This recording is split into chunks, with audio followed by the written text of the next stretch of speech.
Bem-vindos ao Da Capa à Contracapa. Estamos a caminho das eleições europeias no final de maio e a verdade é que algumas das forças políticas ali já representadas, como eurocéticos, populistas, até xenófobos e antissistema, poderão ver aumentar a sua participação no novo hemiciclo. Como será em 2019, a Europa está cada vez mais fragmentada, com mudanças no mapa político europeu. Que grandes temas, que grandes negociações esperam os eurodeputados? Como podemos construir uma Europa mais próxima dos cidadãos? É o tema desta edição, com base em mais um ensaio da Fundação Francisco Manuel dos Santos, Eleições na União Europeia, da autoria de Nuno Sampaio, professor e investigador no Instituto de Estudos Políticos da Universidade Católica Portuguesa. O autor deste novo livro é um dos nossos convidados, e também Carlos Jalali, politólogo, professor na Universidade de Aveiro, consultor para as questões institucionais na Fundação Francisco Manuel dos Santos. Com eles vamos falar sobre as próximas eleições da União Europeia nos próximos 30 minutos.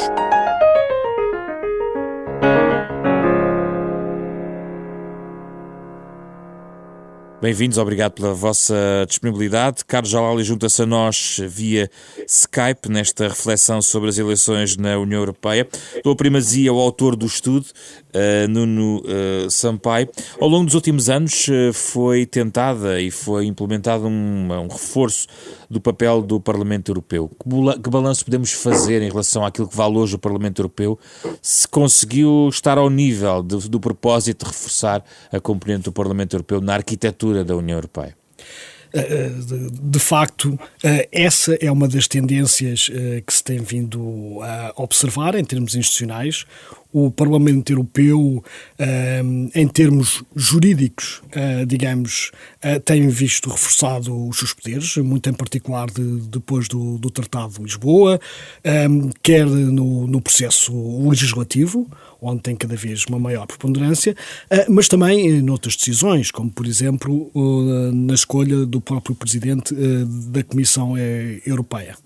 Mas esta é uma questão lateral, a questão já vamos à Presidente da Comissão Europeia, mas do ponto de vista daquilo que os parlamentares foram fazendo em Bruxelas e Estrasburgo, com o mandato até de uma maior proximidade em relação aos cidadãos, se isso foi, na sua opinião, completamente conseguido neste mandato, globalmente pelos eurodeputados?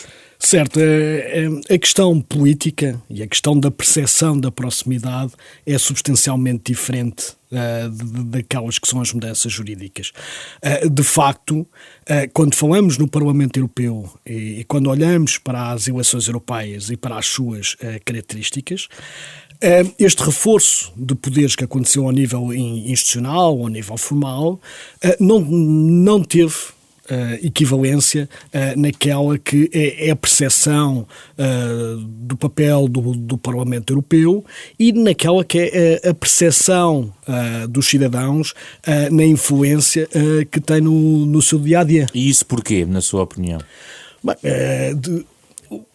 o que é facto é que a União Europeia é uma formação bastante original e complexa.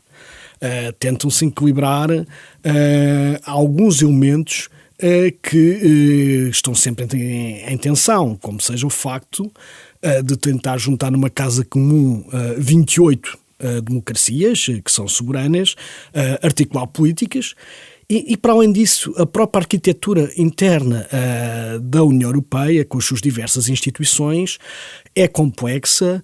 O poder está disperso, existe um conjunto de freios e contrapesos, que tudo isto, aos olhos dos cidadãos, é muito pouco próximo, é muito pouco conhecido e de facto, continuamos a observar em termos eleitorais, nomeadamente naquela que é a participação, por exemplo, nas eleições europeias, algum distanciamento e alguma secundarização destas eleições, o que é um pouco paradoxal, visto aquilo que tem sido o reforço, não só do Parlamento Europeu, mas da União Europeia como um todo, como elemento que pode influenciar a vida dos cidadãos. Carlos Jalali, o que é que os eurodeputados fizeram com este poder reforçado, na sua opinião? Estiveram ao nível do reforço que se pretendia do Parlamento Europeu? Eu creio que é interessante analisar aquilo que é o padrão de funcionamento do Parlamento Europeu, mas não descurando também aquilo que são as dinâmicas políticas desta última legislatura. E é importante notar que nesta última legislatura tivemos um número recorde de deputados de partidos populistas com uma posição tipicamente anti-integração europeia e que teve um impacto na própria dinâmica de funcionamento do próprio Parlamento Europeu. Com efeito, aquilo que um estudo recente, Hicks, Nuri e Roland demonstra é que a presença de um número maior de eurodeputados de forças populistas fez com que o eixo político que tradicionalmente no Parlamento Europeu era um eixo político esquerda-direita, os alinhamentos políticos do Parlamento Europeu eram tipicamente esquerda-direita, oscilou para um eixo político que é mais centrado nas questões pró- e anti-União Europeia. E, portanto, esta dinâmica de transformação da composição do Parlamento Europeu acaba por influenciar também aquilo que é o funcionamento do Parlamento Europeu, a sua capacidade de usar os poderes que, de facto, juridicamente foram reforçados, mas que, em termos de percepção, como o Nuno Sampaio referiu e bem, não se traduzem. A isto acresce outra dimensão que acho que é vital colocar aqui em cima da mesa. É o facto de nós não termos um espaço público europeu.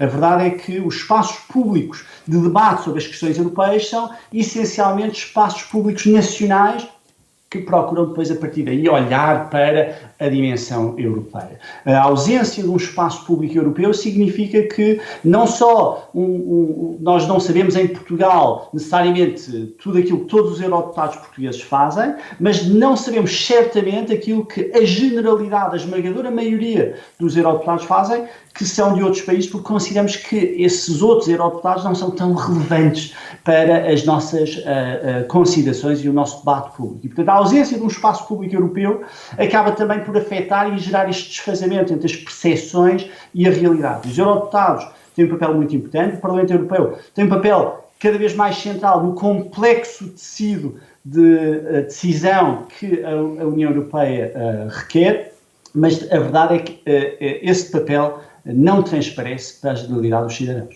Digamos que o Parlamento Europeu fiscaliza ainda mais toda a ação da União Europeia, Nuno Sampaio, e muitas vezes o Executivo Comunitário cada vez mais é chamado, digamos, a prestar esse tipo de contas, mas a dimensão intergovernamental, ou seja, a outra dimensão da União Europeia, mantém-se, na sua opinião, estabilizada como central em toda esta bicicleta que anda entre Bruxelas e Estrasburgo, ou seja, apesar de haver um Parlamento Europeu e de uma maior fiscalização, um reforço de poderes, a verdade é que tudo assenta muito ainda nos equilíbrios entre os vários Estados.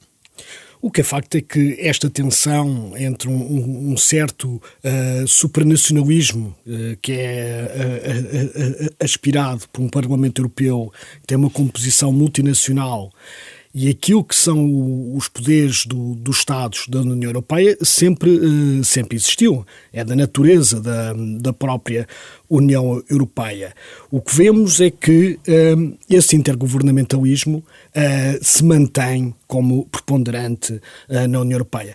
E se olharmos, por exemplo, para um momento bastante relevante e próximo da história próxima da União Europeia, que foi a crise económica e financeira, vemos como que a maior parte das decisões, as decisões mais importantes, foram tomadas ao nível intergovernamental. Sim.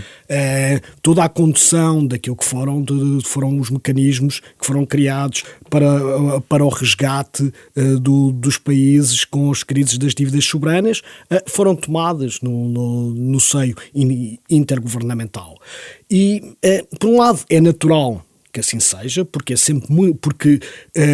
não podemos esquecer que se o Parlamento Europeu tem uma legitimidade própria que lhe advém das eleições europeias, os chefes de Estado e de Governo que estão sentados no Conselho Europeu estão legitimados pelos seus parlamentos e pelas eleições nacionais. Os ministros das Finanças que sentam ao lado uns dos outros, também têm essa mesma legitimidade. Portanto, esta tensão existe e, de certa forma, esta componente intergovernamental tem tendência a agudizar-se em momentos de crise, como aconteceu, por exemplo, com a crise financeira.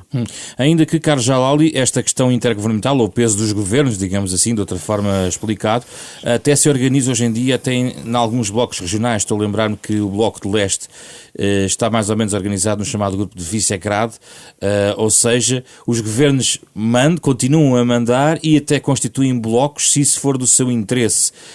E esse grupo mais a leste tem posições muito importantes nos últimos 2-3 anos na União Europeia.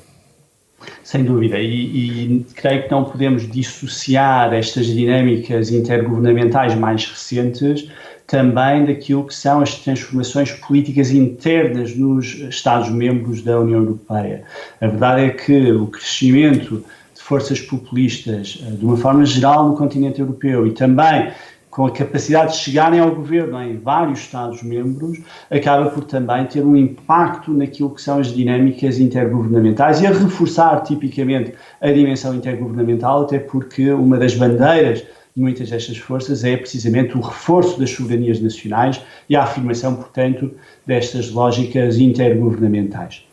Esta criação de blocos é uma criação que acaba por estar dependente daquilo que são as dinâmicas contextuais, de conjunturas políticas dentro de cada Estado-membro e na relação entre eles, mas é reflexo também de um padrão geral de, por um lado, um reforço da dimensão intergovernamental com a crise, isso é muito evidente, como o Nuno Sampaio referiu, e, por outro lado, transformações internas políticas que vão, sobretudo, no sentido do reforço pela bandeira da soberania nacional. Não é o reforço único, há evidentemente forças políticas que pugnam por uma posição distinta, mas a tendência recente tem sobretudo reforçado essa perspectiva dentro dos tabuleiros políticos domésticos de grande parte. Mas Carlos Jalali, é suficientemente forte para um país, digamos, da Europa de Leste que toma posições ao nível do seu governo que põe em causa, inclusive, o Estado de Direito,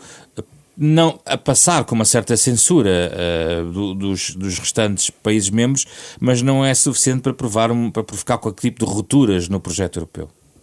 Não é suficiente para criar rupturas, a verdade, mas é importante notar que estamos num processo que ainda está longe de terminado. Esta dinâmica, esta vaga crescente populista ainda não chegou ao fim. O cenário provável nestas eleições europeias é para haver algum reforço, não um reforço necessariamente muito forte, mas ainda não vamos assistir a uma diminuição do peso destas forças políticas e vemos o efeito deste crescimento de posições populistas, de posições soberanistas, ainda que não gerando rupturas, gerando danos significativos. O Brexit, cujos efeitos para a União Europeia ainda são imprevisíveis, é um exemplo disso. E, portanto, se é verdade que não vamos assistir, é improvável que assistamos a futuros Brexit, a tendência de reforço da integração europeia certamente abranda com estas dinâmicas. E, portanto, concordo que não leva a rupturas,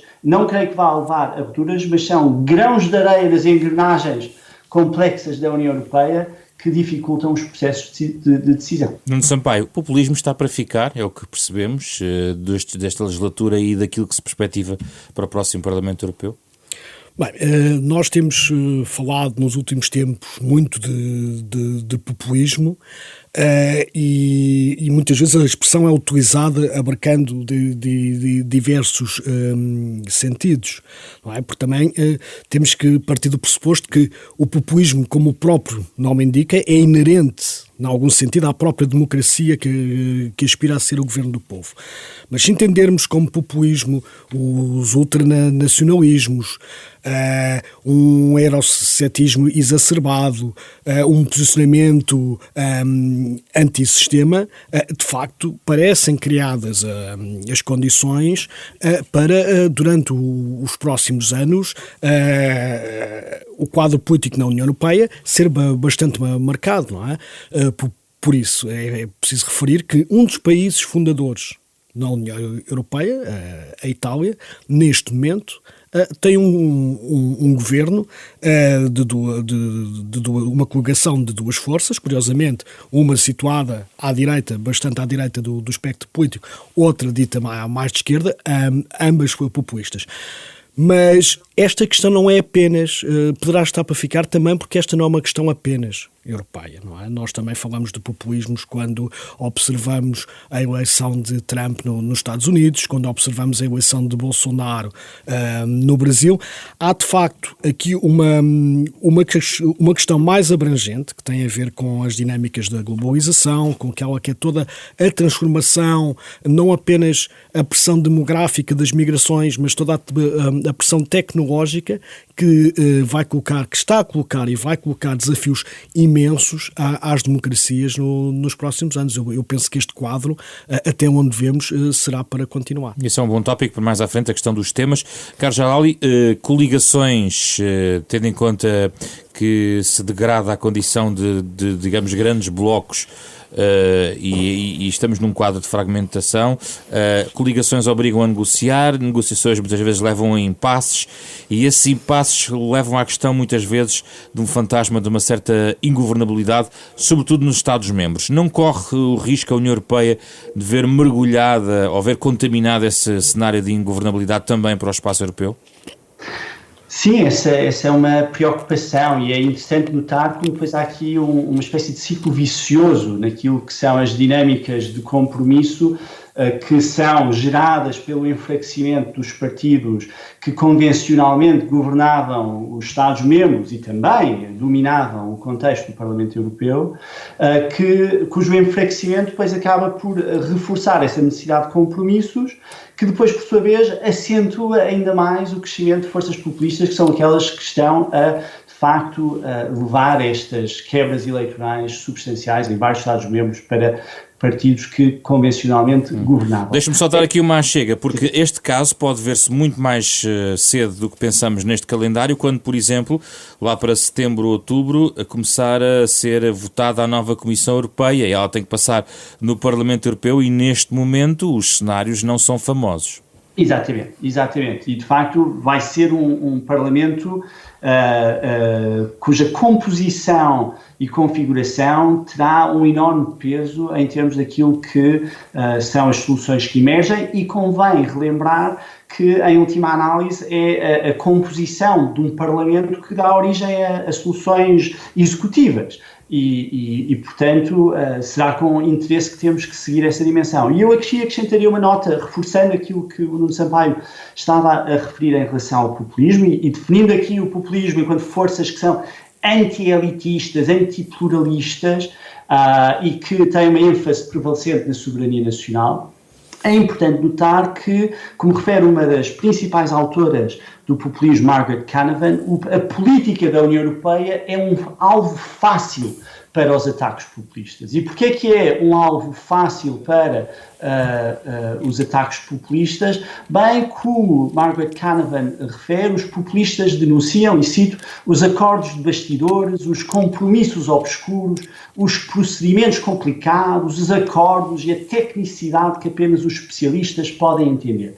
De facto, sabemos que o processo de decisão na União Europeia é um processo complexo, que requer compromissos, e isso vai tender a ser reforçado, como a sua pergunta bem apontava, e o que é paradoxal é que essa tendência vai provavelmente fazer com que os ataques populistas à União Europeia se acentuem e não se atenuem. E acho que isso é algo para o qual temos que refletir e temos que pensar não só nas dimensões de solução política imediata, mas também lidar com os fenómenos sociais de longo prazo que têm contribuído para o crescimento de alternativas populistas, como, por exemplo, os efeitos da globalização, da transformação tecnológica que o Nuno Sampaio referia muito bem. E que, já agora, Carlos Jalali, que outros temas que quer trazer como temas centrais? Aqui também se fala, tem aqui a questão das migrações, também é um tema que tem sido bastante levantado. O que é que gostaria de juntar nesse menu de temas essenciais que devem marcar a reflexão europeia?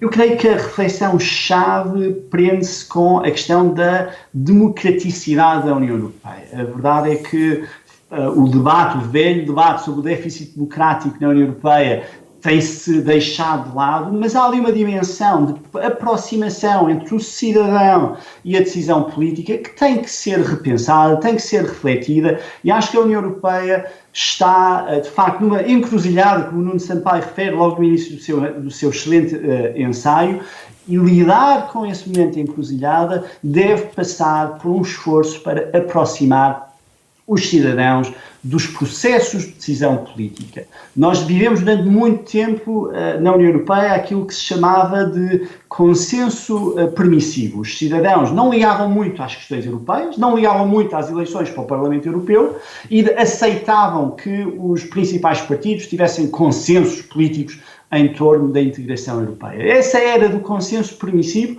na maioria dos Estados-membros, mudou. Desapareceu. Portugal será, porventura, uma das raras e parciais exceções. E passamos para uma era de dissenso constringente, onde os cidadãos já não estão dispostos a deixar carta branca para os partidos liderarem o processo de integração europeia e têm até bastantes reservas em relação ao processo de construção europeia. Eu acho que a solução para isto passa por envolver os cidadãos, encontrar mecanismos para reforçar a democraticidade da União Europeia. As instituições europeias têm feito esforços a esse nível, por exemplo, através de mecanismos deliberativos, de audiências cidadãs. Esses mecanismos têm que ser ampliados, têm que ser reforçados para se tentar gerar um espaço público europeu genuíno. Como é que podemos aproximar mais a Europa dos cidadãos, Nuno Sampaio? Não, de facto, é esta questão que o Carlos Joly coloca, e muito bem, como central, irá continuar a marcar e vai estar intimamente ligada àquilo que pode ser o futuro da União Europeia. Porque, à medida que as políticas públicas de uma determinada entidade, neste caso a União Europeia, são sentidas como tendo influência no dia-a-dia dos cidadãos, o facto é que a necessidade de haver de haver democraticidade dessas políticas serem entendidas como legítimas, como tendo o consentimento e não sendo feitas por não eleitos à distância das pessoas, vai ter que ser respondida. A União Europeia tentou nas últimas eleições ainda uma forma de ligar mais as eleições, com a ideia de apresentar os candidatos previamente, a ideia que um presidente da Comissão Europeia, de certa forma, eleito através destas eleições... Vai ser mais difícil agora, em 2019. Vai ser mais difícil. Vai ser mais difícil por várias razões. Primeiro porque a configuração que se prevê do Parlamento aponta para que os dois maiores partidos, que parecem ser aqueles mais empenhados em manter este sistema, não consigam alcançar 50%. Depois há um terceiro partido que sempre teve um posicionamento muito federalista, o ALDE, que neste momento está associado ao Sr. Macron, que não simpatiza de todo com essa ideia e que não apresentou... Tem uma lista de 7 candidatos. Certo, tem uma lista de 7 candidatos para os top jobs da União Europeia, para Presidente da Comissão Europeia, Presidente do Conselho Europeu, da Diplomacia Europeia, do Parlamento. Como vemos, a liderança está muito dispersa pelas instituições europeias. De facto, o primeiro grande teste a este futuro Parlamento Europeu vai ser a escolha do Presidente da Comissão Europeia. E, de facto, como disse o Carlos Joly, e bem, podemos estar aqui num momento bastante paradoxal, porque vai haver muito mais dificuldade em fazer vingar esta ideia do candidato prévio que vem do partido que teve mais votos. Porque esse partido tem mais votos, mas é minoritário.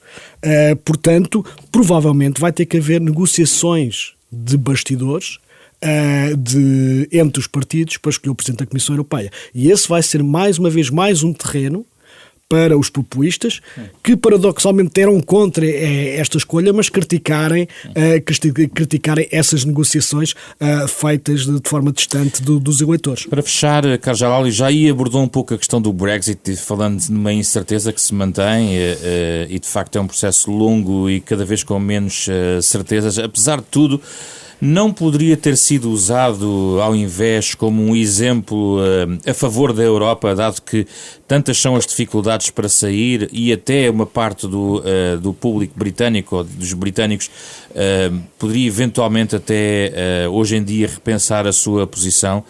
Não poderia ter sido usado de outra maneira o Brexit para unir ainda mais e fortalecer o espírito europeu? Eu creio que, de facto, como sugere na sua pergunta, o Brexit tem aqui um efeito dissuasor para muitas outras forças políticas que visavam uma saída dos seus Estados-membros da União Europeia. A complexidade do processo de saída do Reino Unido da União Europeia tem feito com que, em muitos países onde o debate sobre a saída desse país da União Europeia, depois do Brexit aumentou, tenha, entretanto, desaparecido praticamente do debate público. E vamos ver aquilo que é o processo remanescente até à saída da União Europeia, do Reino Unido, mas com efeito, há este efeito dissuasor neste momento. E eu enfatizava, contudo, aquilo neste momento. Eu acho que os efeitos do Brexit sobre aquilo que é a natureza e a estrutura da União Europeia daqui para a frente ainda estão muito em aberto. Um cenário de saída desordenada do Reino Unido, um hard Brexit, tem consequências não apenas para o Reino Unido, mas pode também ter consequências para a própria União Europeia, e acho que isso depois pode nos levar a revisitar aquilo que foi o processo negocial da União Europeia em relação ao Reino Unido. Carlos Schalin não exclui a possibilidade dessa saída desordenada? Eu acho que não podemos excluir neste momento nenhuma das opções de cima da mesa, incluindo até um cenário de não Brexit. Quer dizer, eu diria que o não Brexit e o hard Brexit são cenários altamente improváveis, mas convém relembrar que Nigel Farage tem agora um novo partido, esse partido é o partido do Brexit, tem advogado um hard Brexit e está a aparecer em posições absolutamente surpreendentes nas sondagens e, portanto, nós não podemos negligenciar este aspecto. E acho que esta dinâmica do Brexit depois acaba por remeter para outra questão, tem a ver com o sentimento por parte dos cidadãos de que a sua voz é tida em conta, que é ouvida. Tivemos ontem eleições locais na Inglaterra. O Partido Trabalhista e o Partido Conservador, ambos tiveram derrotas bastante substanciais nestas eleições e muita da explicação que é apontada neste rescaldo pós-eleitoral é precisamente ser a consequência do debate em torno do Brexit e a incapacidade dos governos de conseguirem cumprir aquilo que era a vontade referendária. E, portanto, temos aqui um cenário onde a questão da voz do cidadão ser ouvida pode resvalar e ter um efeito também negativo. Neste momento eu diria que o Brexit tem um efeito dissuasor, permite reforçar e afastar, digamos, este debate sobre a saída de outros Estados-membros, mas é importante que a União Europeia esteja atenta e assegure que essa perspectiva se mantenha daqui para a frente, porque a opinião pública neste momento, de uma forma geral, é sensível e volátil. Nuno Sampaio, a questão do Brexit, que ainda não tínhamos abordado aqui. Bem, não tenho dúvidas que as questões dos resultados eleitorais poderão ter influência na pressão para que o Brexit de facto exista. Eu recordo que já em 2014 o UKIP, que era o anterior partido de Nigel Farage, foi o partido mais votado nas eleições europeias no Reino Unido e, de certa forma, também ajudou a pressionar David Cameron a fazer a promessa, também para responder às divisões dentro do seu próprio partido, para fazer a promessa que, se ganhasse as eleições de 2015, queria fazer um referendo. O que fez? O que vimos daí para a frente era que, de facto, não havia um plano de como é que isso seria ser feito e o que é facto é que o Reino Unido ficou no labirinto do Brexit, o que, num primeiro instante, como disse o Carlos Schalin, e bem, parece ter um efeito dissuasor sobre outros Estados-membros, mas, de facto, os eleitorados são muito voláteis. Se houver, não vejo que haja próximos referendos à União Europeia, mas se houver... Nem alargamentos. Nem alargamentos, esse é outro assunto assunto que ficou para já congelado.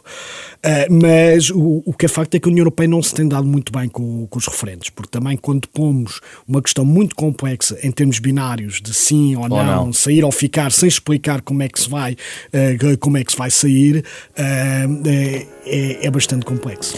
Estamos no final do nosso Da Capa à Contra Capa, como sempre, enquanto ouvimos a música composta por Mário Lajinha, para o genérico original deste programa, vamos pedindo aos nossos convidados sugestões para saber mais ou entender mais todas estas discussões. Comece por si, Carlos Jalali.